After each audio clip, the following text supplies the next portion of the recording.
Morning Booktube. Today I wanted to talk about Mary Borden, The Forbidden Zone. Now, the reason I've picked this is because I'm putting together a list of World War One memoirs to recommend to people. Um, Things like Goodbye to All That. And this is ostensibly a memoir. Now it's a sort of fictionalised memoir, but Borden, in her introduction, says, "I have not invented anything in this book. The sketches and poems were written between 1914 and 1918 during 4 years of hospital work with the French army. The 5 stories I have written recently from memory, they recount 2 episodes that I cannot forget." So I think it counts as a memoir, but I will probably mention it in my memoirs recommendations. But I thought Mary Borden is such an interesting person, it was worth spending time with her and reading out a couple of examples of her work.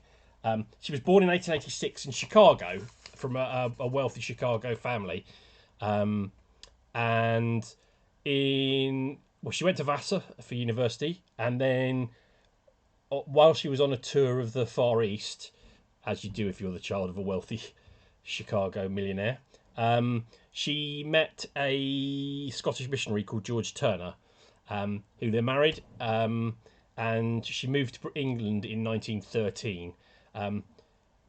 Borden was a suffragette, and in fact was arrested for throwing a stone through the windows of Her Majesty's Treasury whilst on a demonstration.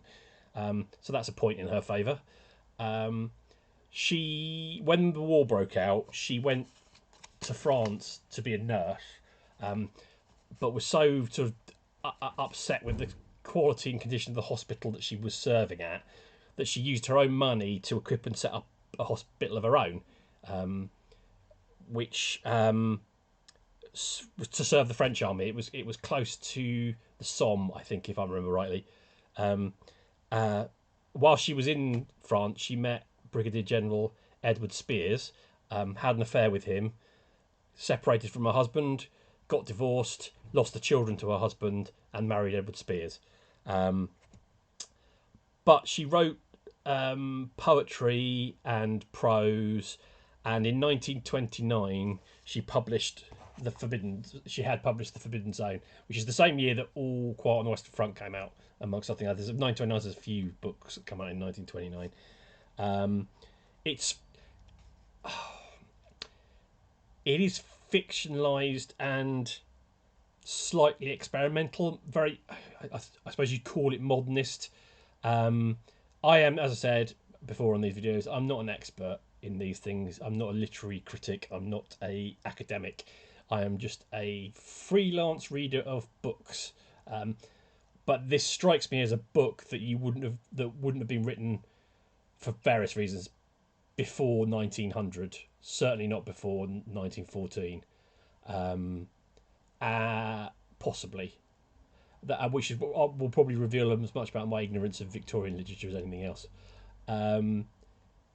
It's also unusual in that it's a memoir by a woman about World War One. There are other things. Most famously, there's Vera Brittain's Testament of Youth, which I will be talking about at some future point. Who was also a nurse. So there are similarities, but this obviously is a much shorter volume than Testament of Youth. Partly because Testament of Youth covers, and I'm going to divert for a brief moment. Testament of Youth is about more than just World War One. It's about Vera Brittain's life leading up to World War One and some of what happens to her after World War One. So, hence, it's a much chunkier book than this one. Now, I had not come across this book until a couple of years ago. This one was republished by Modern Voices in... When did it come out? 2008. And it comes with an introduction by Malcolm Brown and her own short introduction. It is still in print. I'm pretty convinced of that. This is not one of the obscure ones. I didn't double check, but I'm pretty sure it's still in print. If it isn't in print, should be in print. That's as close as you'll get me to be firm and focused about anything. But yeah, this should definitely still be in print, and people should read it who've read All Quiet on the Western Front, who've read Goodbye to All That, who've read Her Private's We, who've read any World War One stuff. This is worth a read. I'm going to read two extracts from it. One prose, one poem. I think she writes the best poem about mud that has come out of World War One. And then once I've done my little readings, I'll talk a little bit about what happened to her after the war. So the first extra. Now I could read the whole of this poem. It's effectively 2 whole pages, but I don't know if you'll have the patience for a full read. So I'm just going to read the first few little chunk. You can find it in. I've got it's in here, and it's also in the Oxford World's Classics Poetry of the First World War book. So here we go. Again, apologies for the bad reading, and I'm not going to do accents in either of these 2 readings. I'm not going to try Chicago posh, which I assume would be mid-Atlantic, and I'm not going to try the Lancashire accents that would be required in the prose clip either. So here we go. The Song of Mud.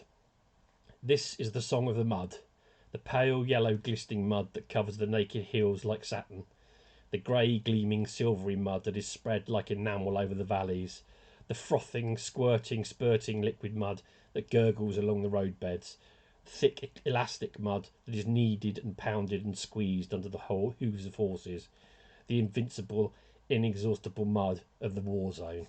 So that's the first 10 lines of the Song of Mud. I highly recommend you to read it if you can. It's bound to be online somewhere. If you just Google The Song of Mud by Mary Borden.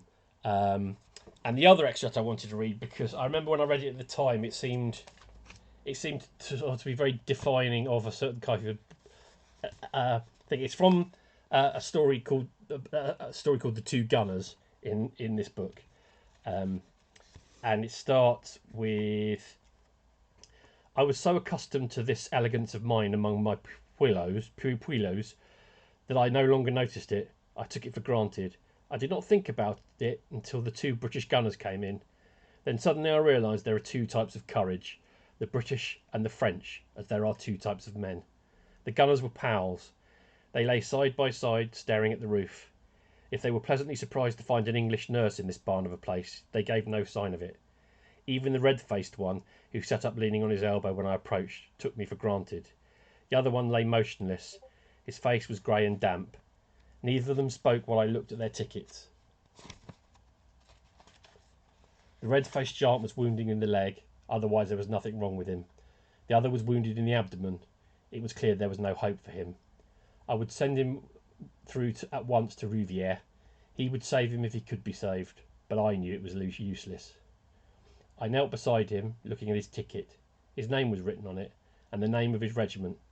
I don't remember his name, but he came from somewhere in Lancashire. I was wondering whether I should ask his address and offer to write to his family. Something in my attitude as I knelt there seemed to strike him.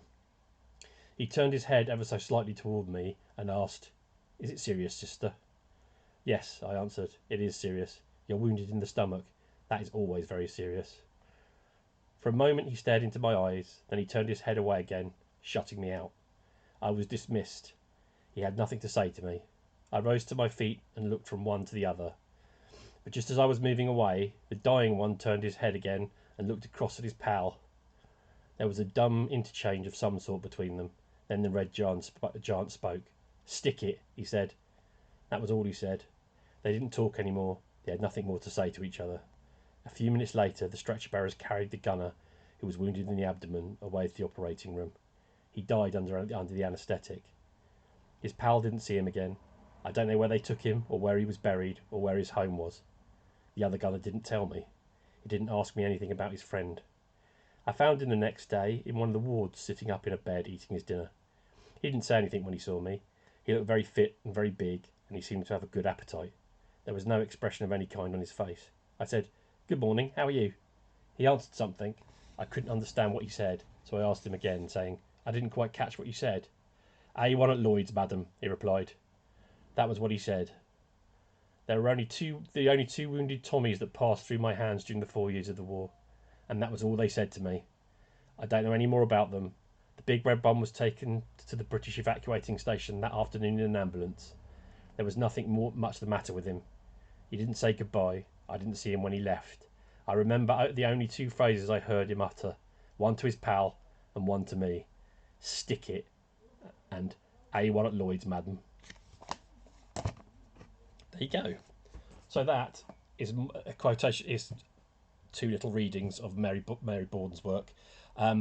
In World War II, she went back to France actually and set up another hospital. But when they were overrun by the Germans, she escaped. But she set up hospitals in Palestine and Egypt for the Free French forces. Then they briefly moved back to America. Her nephew-in-law, was Adlai Stevenson, who ran for president in 60-something. Did very badly from what I remember, but I could be wrong about that. She actually helped in this campaign and wrote some of his speeches for him. And she returned to England, died in England in, 1968, where she's buried. And that is the story of Mary Borden in as summarised in the short form as I can do it. I would love to be able to expand it some more. She did write a novel called Slander, something slander. Action for Slander. That's it. Which was made into a film in 1937, starring Anne Todd. It's one of those films about being accused of cheating at cards that seems to come from a past that's so confusing and distant that it's barely conceivable. Which I'd say quite like to watch that to see what the film's like. I'd quite like to read the book, but I don't know if it's in print. She wrote several things. There's and I'd like to track down some more because the Forbidden Zone is very well written, and there's a couple of bits in it. That section about the British soldiers really got me when I was reading it at the time because it's the last bit of the book basically, and for some reason it really just the sheer sort of cliched Britishness of not saying much in such an extreme situation. But also there's some other bits in it that are incredibly moving to read, and she herself said that looking back, she couldn't believe what she went through and what she put up with. But yeah, Mary Borden, The Forbidden Zone, recommended. And that's it. Goodbye.